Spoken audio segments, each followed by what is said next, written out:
Hello everyone, how are you doing? This is Helper Hut here with another quick tutorial. In today's tutorial, I'm going to show you guys how to change your voice pitch in CapCut app. So this will hopefully be a pretty straightforward process here guys, and without further ado, let's go ahead and jump right into it. First, let's start from scratch by creating a project and import our video.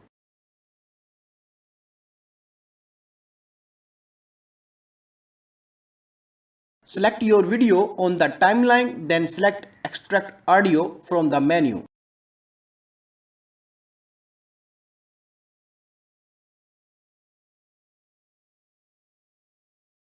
Select the audio track on the timeline, then Voice Effects.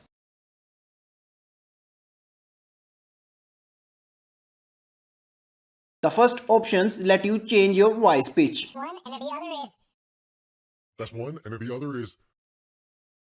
You will find there other cool voice effects to apply. All done. So pretty straightforward process guys, do possible to help you out, and I do look forward to catching you all in the next tutorial. Goodbye.